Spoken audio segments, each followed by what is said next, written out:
નમસ્કાર દર્શકો, આપ સૌનું ઓસ્કર ગુજરાતી ન્યૂઝમાં હાર્દિક સ્વાગત છે। હું છું ભાવના ચૌહાણ। ખેડા જિલ્લામાં આગામી 31 જુલાઈ અને 1 ઓગસ્ટ દરમિયાન ભારે વરસાદ અને તેજ પવનની આગાહીને લઈને સમગ્ર જિલ્લા તંત્ર એલર્ટ મોડ પર આવી ગયું છે। જિલ્લા કલેક્ટરે તમામ વિભાગોને સજ્જ રહેવા સૂચના આપી છે। જય નડિયાદના ધારાસભ્ય પંકજ દેસાઈએ પણ જિલ્લાવાસીઓને સાવચેતી રાખવા અને અનાવશ્યક બહાર ન નીકળવા અપીલ કરી છે। જિલ્લા કલેક્ટર એનવી ઉપાધ્યાયે ખાસ વિડિયો સંદેશ જાહેર કરીને લોકોને સતર્ક રહેવા જણાવ્યું છે। તો બીજી તરફ ધારાસભ્ય પંકજ દેસાઈએ આજે જ જરૂરી ખરીદી પૂર્ણ કરી લેવા અને આગામી 2 દિવસ સુધી અનાવશ્યક બહાર ન નીકળવું। તેમણે કહ્યું કે જો નડિયાદ શહેરમાં ભારે વરસાદ પડશે તો કેટલાક વિસ્તારોમાં પાણી ભરાઈ શકે છે। જો કે પાણીના ઝડપી નિકાલ માટે અગાઉથી વ્યવસ્થા કરવામાં આવી છે। હવામાન વિભાગ દ્વારા ખેડા જિલ્લામાં આગામી 2 દિવસ ભારે વરસાદ અને તોફાની પવનની સંભાવના વ્યક્ત કરવામાં આવી છે। આ આગાહીના પગલે જિલ્લા તંત્ર સંપૂર્ણ એલર્ટ બની ગયું છે। જિલ્લા કલેક્ટર એનવી ઉપાધ્યાયે તમામ મામલતદારો, તાલુકા વિકાસ અધિકારીઓ, નગરપાલિકાઓ અને સંબંધિત વિભાગોને કોઈપણ પ્રકારની આપત્તિજનક પરિસ્થિતિનો સામનો કરવા માટે સંપૂર્ણ તૈયારી રાખવા સૂચના આપી છે। જિલ્લાની તમામ નગરપાલિકાઓને જોખમી અને મોટા હોર્ડિંગ્સ દૂર કરવાની સૂચના આપવામાં આવી છે। સાથે જરૂરિયાત ઊભી થાય તો લોકો માટે શેલ્ટર હાઉસ તૈયાર રાખવા પણ આદેશ આપવામાં આવ્યા છે। ફાયર બ્રિગેડ સહિતની ઇમરજન્સી સેવાઓને એલર્ટ મોડ પર રાખવામાં આવી છે, જેથી કોઈપણ ઘટનામાં તાત્કાલિક રાહત અને બચાવ કામગીરી હાથ ધરી શકાય। કલેક્ટરે ખાસ કરીને લોકોને ચેતવણી આપી છે કે જ્યાં કોઝવે પર પાણી વહેતું હોય અથવા રસ્તા પર પાણી ભરાયેલા હોય ત્યાંથી પસાર થવાનો પ્રયાસ ન કરવો। આવા સમયે નાની બેદરકારી પણ જીવલેણ સાબિત થઈ શકે છે। જિલ્લા તંત્રે નાગરિકોને અફવાઓથી દૂર રહી માત્ર અધિકૃત સૂચનાઓનું પાલન કરવાની પણ અપીલ કરી છે। નડિયાદના ધારાસભ્ય પંકજ દેસાઈએ પણ વિડિયો સંદેશ દ્વારા ખેડા જિલ્લાના લોકોને સાવચેતી રાખવા અપીલ કરી છે। તેમણે જણાવ્યું કે જે પણ જરૂરી ખરીદી કરવી હોય તે આજે જ પૂર્ણ કરી લેવી અને આગામી 2 દિવસ સુધી અનાવશ્યક બહાર ન નીકળવું। તેમણે કહ્યું કે જો નડિયાદ શહેરમાં ભારે વરસાદ પડશે તો કેટલાક વિસ્તારોમાં પાણી ભરાઈ શકે છે, જો કે પાણીના ઝડપી નિકાલ માટે અગાઉથી વ્યવસ્થા કરવામાં આવી છે। ધારાસભ્યએ નાગરિકોને ખાસ અપીલ કરી છે કે પાણી ભરાયેલા રસ્તાઓ પરથી પસાર ન થાય અને શક્ય હોય ત્યાં સુધી ઘરમાં જ રહે। તેમણે જણાવ્યું કે જિલ્લા તંત્ર પોતાની જવાબદારી નિભાવી રહ્યું છે, પરંતુ લોકોનો સહકાર પણ એટલો જ જરૂરી છે। નડિયાદ મહાનગરપાલિકાની ચૂંટાયેલી પાંખ ઉપરાંત ભાજપના સંગઠનના કાર્યકરો પણ લોકોને મદદ કરવા માટે મેદાનમાં રહેશે તેવી માહિતી તેમણે આપી હતી। આ ઉપરાંત જો પૂર જેવી પરિસ્થિતિ સર્જાશે તો નડિયાદના પ્રસિદ્ધ સંતરામ મંદિર દ્વારા અસરગ્રસ્ત લોકોને ભોજનની વ્યવસ્થા પણ કરવામાં આવશે। આ રીતે જિલ્લા તંત્ર, સ્થાનિક જનપ્રતિનિધિઓ અને સામાજિક સંસ્થાઓ સંભવિત આપત્તિ સામે સંકલન સાથે કામગીરી માટે તૈયાર હોવાનું જોવા મળી રહ્યું છે। તો દર્શકો, જો આપ ખેડા જિલ્લાના રહેવાસી હો તો તંત્ર દ્વારા આપવામાં આવતી તમામ સૂચનાઓનું પાલન કરો, અનાવશ્યક મુસાફરી ટાળો અને કોઈપણ ઇમરજન્સી પરિસ્થિતિમાં સ્થાનિક તંત્રનો સંપર્ક કરો। હાલ માટે એટલું જ। વધુ અપડેટ્સ માટે જોતા રહો ઓસ્કર ગુજરાતી ન્યૂઝ, ખેડા। નમસ્કાર, જય મહારાજ। આગામી 31 અને 1 તારીખના રોજ આપણા જિલ્લામાં ભારે પવન સાથે વરસાદની સંભાવનાઓ રહેલી છે। આ સંજોગોમાં જિલ્લા વહીવટીતંત્ર કોઈપણ પ્રકારની આપદા માટે સજ્જ છે। તમામ તાલુકા કક્ષાએ કંટ્રોલ રૂમ કાર્યરત છે, જિલ્લા કક્ષાએ પણ કંટ્રોલ રૂમ કાર્યરત છે।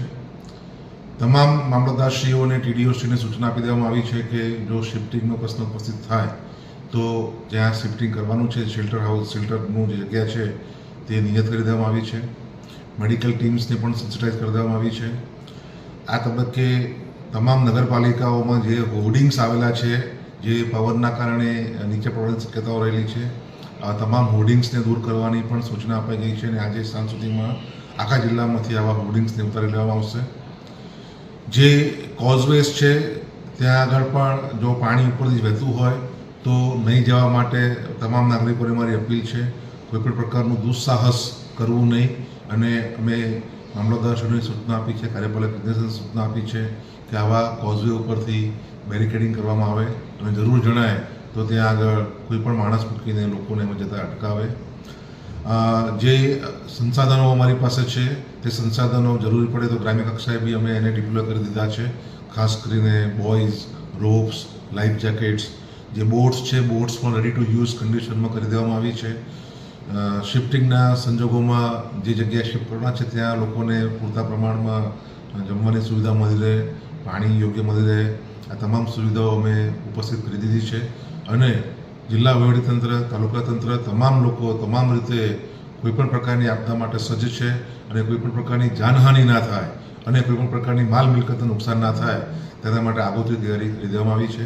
નાગરિકોને મારી ખાસ અપીલ છે કે તંત્ર તરફથી જે સૂચનાઓ આપવામાં આવે તે સૂચનાઓ ઉપર પૂરતું ધ્યાન આપવામાં આવે. અન્ય કોઈ સમય પાસેથી કોઈપણ પ્રકારની જે અફવાઓ આવતી હોય છે તે અફવાઓ ઉપર ધ્યાન ના આપે અને તંત્ર તરફથી અવારનવાર સૂચનાઓ બહાર પાડવામાં આવશે તે સૂચનાઓ પ્રમાણે જ આપ વર્તશો તેવી અપેક્ષા રાખવામાં આવે છે. ધન્યવાદ. જી સર, આગામી આવતીકાલે અને પરમ દિવસે 31 તારીખે 1 ઓગસ્ટે જે ભારેથી અતિભારે વરસાદની જે હવામાન ખાતા દ્વારા આગાહી કરવામાં આવી છે, શું છે તેનું સ્ટેટસ ખાસ? એટલે અમને પણ અત્યારે કલેક્ટરશ્રીએ જે માહિતી આપી છે 12 વાગે એના પ્રમાણે આપણે અતિ ભારે વરસાદની આગાહી અહીંયા ખેડા જિલ્લામાં, આણંદ જિલ્લામાં, બાજુમાં અમદાવાદમાં, આ બાજુ બરોડામાં એ આગાહી છે અને એટલા માટે થઈ અને પ્રજાએ ખૂબ સાવચેતીના પગલાંના ભાગરૂપે આજે જે કંઈ ખરીદી કરવી હોય ખરીદી કરી લેવી જોઈએ, જેથી આવતીકાલે ભારે વરસાદ હોય તો ભારે વરસાદની અંદર લોકો ઘરેથી બહાર ના નીકળે અને ઘરે જ રહે એ યોગ્ય છે, હિતાવહ છે. અને જો ભારે વરસાદ પડે તો પાણી ભરાશે અને પાણી ભરાશે તો પાણી કેવી રીતે વહેલું ઉતરે એના માટેના લગભગ બધા રસ્તા કર્યા છે, પણ છતાં પણ અમુક ભાગમાં પાણી ભરાશે અને વધુ વરસાદ પડે તો પાણી પડે ને તરત તો નીકળી નથી જવાનું, એટલે રહેશે. એટલે જે રસ્તા ઉપર પાણી ભરાઈ રહેવાનું છે એ તમામ રસ્તાઓ ઉપર લોકો સાવચેતીથી નીકળે, બહાર નીકળવું હોય તો, અથવા ના નીકળે એ વધુ યોગ્ય છે. અને સૌ સાથ અને સહકાર આપે. રાજ્ય સરકારે પણ આ આગાહી કરેલી છે અને સાવચેતીના પગલાંના ભાગરૂપે કલેક્ટરશ્રી દ્વારા અને અહીંયા મ્યુનિસિપલ કમિશનર શ્રી દ્વારા પણ જે યોગ્ય પગલાં લેવાના હશે એ યોગ્ય પગલાં લેશે. પણ આપણે આપણી ફરજ ના ચૂકીએ.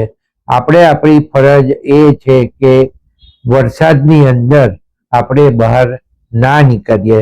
એના ભાગરૂપે આજે જે કંઈ કામ કરવાનું હોય એ આપણે કામ કરી લઈએ. સર, નીચાણવાળા વિસ્તારોમાં સાવચેતીના પગલાં કેવા લેવા? સર, ખાસ કરીને જે હોસ્પિટલો આવેલી છે નીચાણવાળા વિસ્તારમાં, ઇમેજિંગ સેન્ટરો આવેલા છે, કોમ્પ્લેક્સો આવેલા છે, શું અપીલ કરશો? એટલે આ લોકોએ તો ખાસ કરીને ત્યાં પાણી ભરાવાના વધુ શક્યતાઓ રહેતી હોય છે.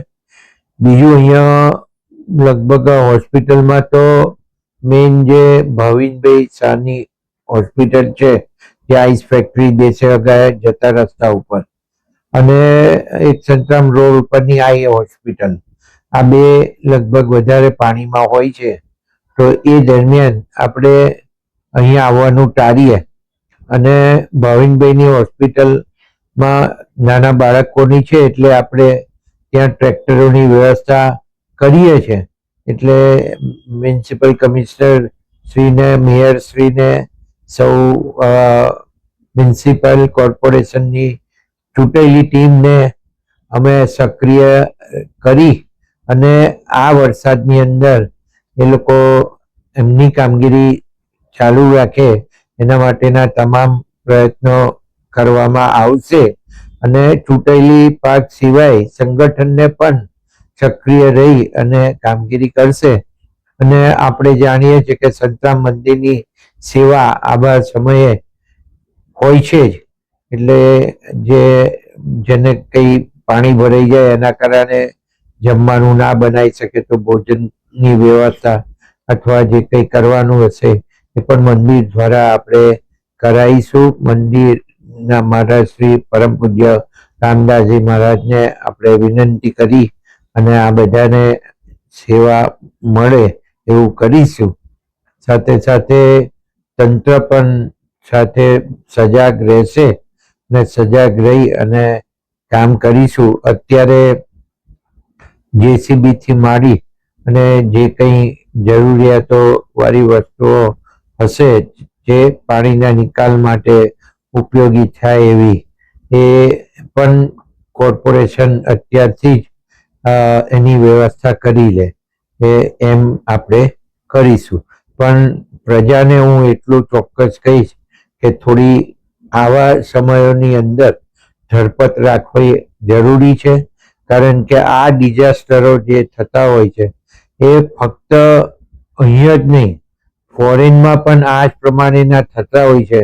અને ખૂબ મોટા પ્રમાણની અંદર જ્યારે ફ્લડ આવતા હોય ત્યારે ત્યાં પણ આ પાણી નિકાલની કોઈ પરિસ્થિતિ હોતી નથી અને એ સહન કરવું પડતું હોય છે અને એના કારણે નુકસાની પણ વેઠવી પડતી હોય છે.